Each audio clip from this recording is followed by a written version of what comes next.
Buenos días, buenas tardes o buenas noches. El día de hoy vamos a hablar sobre el modelo de la Gestalt. Nuestro equipo está conformado por González Luisa, Ramírez Aurora, Flores Valerie y su servidora Munguía María Fernanda.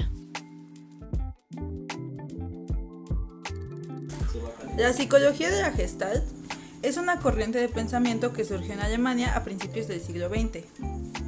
Su época de apogeo fue en la década de 1920 hasta la llegada al poder del nacionalsocialismo. En los antecedentes se encuentra que la psicología de la Gestalt conecta con la tradición filosófica alemana de los últimos siglos, especialmente con el kantismo y el neokantismo. También es relevante la fenomenología de Husserl, que surgió como alternativa al cientismo positivista y en ciertos aspectos a la teoría del conocimiento kantiana. En la obra y trabajo docente e institucional de Husserl y otros empíricos, entre los que destacan Brentano y Meinong, encontramos la vía regia por la que las ideas holísticas llegan a los propiamente gestaltistas. También es relevante la influencia de las ciencias naturales, ya que por la misma época no solo fue el nacimiento de la psicología moderna, sino también de la física moderna. La Gestalt es científica, no filosófica, aunque no por ello deja de ser una psicología mentalista que aborda el estudio de la conciencia humana. Para los gestálicos, al igual que para muchos de los primeros psicólogos modernos, el objeto de estudio de la psicología son los procesos mentales, los sucesos conscientes. Frente a una realidad que es física y objetiva, a la Gestalt le interesa la experiencia o vivencia de dicha realidad por parte del sujeto, que es psíquica y subjetiva. Su peculiaridad estriba en los planteamientos acerca de la naturaleza de esta experiencia consciente y del modo de estudiarla.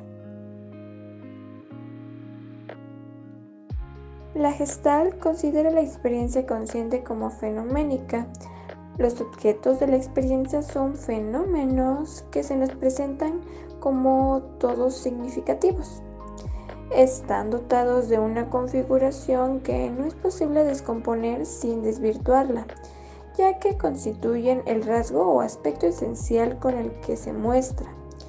En el contexto psicológico, Gestalt hace referencia a la estructura inherente u organización inmanente que poseen los fenómenos que integran nuestra experiencia consciente y que hace de cada uno de ellos un todo unitario y no una mera combinación de elementos.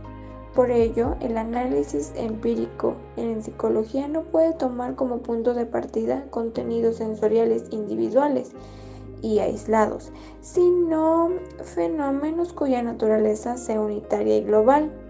Concibe pues la psicología como una ciencia de fenómenos, pero no en el sentido kantiano, sino en el sentido husserliano, como lo que aparece o se muestra. La psicología debe considerar las cosas en su configuración y presencia original, que es lo que define su sentido preciso, esencial y original, y que se capta y revela la conciencia. La naturaleza de lo mental exige que se considere cada componente como parte integrante de un sistema dinámico de relaciones, en función del todo en el que se integra. Reflejan esta idea en su propio teórico básico, el principio de la totalidad. El fundamento primario de nuestra experiencia no lo constituyen los elementos individuales, sino al revés. Cada parte individual depende de lo que es la Gestalt. Una idea que suele condensarse en el tema de que el todo es más que la mera suma de las partes y anterior a ellas, utilizando habitualmente como divisa de la escuela. En una psicología construida no desde abajo hacia arriba, desde las sensaciones aisladas o desde los estímulos y respuestas, sino desde arriba hacia abajo, desde la experiencia tal y como se experimenta. El principio del isomorfismo psicofísico defiende la existencia de una relación de correspondencia entre la experiencia consciente y la actividad cerebral, campos tan dinámicos al menos como los físicos. La hipótesis del isomorfismo pretende expresar que existe una relación de correspondencia bionívoca entre procesos psíquicos y fisiológicos. A cada elemento del segundo conjunto le corresponde uno del primero. Dentro de la psicología Gestalt existen dos propuestas metodológicas. La primera es el análisis fenomenológico experimental, donde se posibilita una investigación empírica en la que el punto de partida son fenómenos y no elementos sensoriales aislados. También un procedimiento analítico que llega a cualidades sensoriales aisladas, desde la que reconstruir una supuesta estructura mental es incorrecto e insuficiente, y proponen una descripción precisa de la experiencia fenoménica y el control de las condiciones objetivas y subjetivas en que aquella se produce. La segunda es el experimento biótico. Los experimentos bióticos son experimentos que partían de un artificial aislamiento de variables. Plantéanse situaciones naturales que se desarrollarán en ambientes y condiciones reales en las que fuera posible reproducir la experiencia habitual de la persona ante ellas. También estudiaban situaciones tipo en las que pudiera apreciarse la estructura de fuerzas y la dinámica de procesos en la búsqueda de soluciones frente a problemas reales, y fundamentan el contraste de hipótesis en experimentos con sujetos únicos. Ahora, hablando de las leyes de la Gestalt, se encuentra la ley de proximidad, la cual dice que los estímulos próximos entre sí tienden a percibirse agrupados. La ley de la semejanza dice que los estímulos semejantes entre sí tienden a percibirse agrupados. También podemos encontrar la ley de clausura o cierre, donde las figuras abiertas, incávidas o incompletas tienden a percibirse cerradas, acabadas y completas, para que adquieran significado y así lograr una mayor estabilidad y simplicidad en nuestra experiencia perceptiva. También podemos encontrar la ley de la buena continuación, donde nuestro sistema perceptual tiende a mantener las formas de la organización existente. La ley de destino común nos dice que los elementos en movimiento que se desvían de un modo similar respecto a un grupo mayor tienden a percibirse agrupados. La ley de dirección nos dice que los objetos inmóviles que se desvían de un modo similar respecto a un grupo mayor tienden a percibirse agrupados. Y por último, la ley de concisión sirve de ley general, que en cierto modo subsume todas las demás y constituye en sí misma un principio genérico explicativo que no se limita a nuestra experiencia perceptiva. Principales representantes del modelo de la Gestalt. En primer lugar tenemos a Max Wetterney, el cual se le atribuye el descubrimiento del fenómeno phi. El fenómeno phi es la impresión del movimiento generada por la iluminación alternada en el rango medio de la proyección. También afirmaba que el cerebro procesa directamente la entrada de información a través de la retina para generar la percepción del movimiento. Wolfgang Kohler. Durante su estadía en la Academia Prusiana de Ciencias, realizó una serie de investigaciones sobre los chimpancés, las cuales fueron documentadas en la mentalidad de los simios.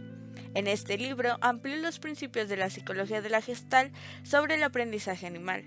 Esta serie de estudios sobre los chimpancés demostraron que tenían la capacidad de apilar cajas para poder alcanzar plátanos colgantes y de manejar palos de diferentes tamaños para poder obtener frutas que estaban colocadas fuera de su recinto. Kohler, a partir de esta serie de estudios, planteó el aprendizaje por insight, que era una forma creativa de aprendizaje a comparación del aprendizaje planteado por el conductismo. Korkowka. A Kafka se le atribuye la psicología evolutiva, también por ser el responsable de la aplicación de los principios de la Gestalt en el desarrollo cognitivo y perceptivo, el aprendizaje y la psicología infantil. También nos habla sobre un ambiente o campo psicológico, el cual debe de entenderse como un sistema de fuerzas y tensiones que determinan conductas concretas. También nos habla sobre el campo físico, el cual define como un ambiente objetivo geográfico o físico en el que el organismo despliega su actividad. También nos habla sobre un campo conductual, el cual define como un ambiente psicológico subjetivo o fenoménico, en el cual el organismo despliega esa misma actividad. Aunque estos campos están relacionados, no necesariamente tienen que coincidir. Wehrmacher, Kohler y Kafka son los tres principales fundadores de la psicología de la Gestalt. También extendieron los principios básicos más allá de la percepción para poder dar explicaciones de conducta reflexiva, el ego, la adaptación, la voluntad, la memoria, el pensamiento, la personalidad y el mundo social. Kurt Lewin se le considera psicólogo de la Gestalt, ya que fue alumno de Stump y trabajó con Wehrmacher y Kohler. Lewin defendió un enfoque metodológico, experimental y procedimientos de observación psicológica, los cuales eran acordes a los principios de la Gestalt y eran dinámicos de una teoría del campo. Esta teoría nos dice que interpreta al comportamiento como resultante de un campo dinámico de fuerzas en interacción, y como un sistema de factores que coexisten concebidos como mutuamente interdependientes. También considera a la persona como un componente más en dicho campo y que la conducta es resultante de las dinámicas interactivas que se generan en este. También nos dice que la conducta es la función de la persona globalmente considerada y en el ambiente total. En el ambiente total se refiere hacia el ambiente físico como social. Limitaciones. Bueno, de acuerdo con Herhal 2009, la psicología Gestalt ha tenido varias críticas. Los detractores decían que algunos de sus términos y conceptos son vagos y que por lo tanto su experimentación es sumamente difícil. Además, el mismo término de Gestalt ha sido criticado por no ser definido con mayor precisión. De igual manera, se critica la teoría de Prägnanz y los términos de equilibrio cognitivo y desequilibrio. También los conductistas han criticado este enfoque por la conciencia y afirman que se hace una regresión en el tiempo donde constituye problemas a la psicología.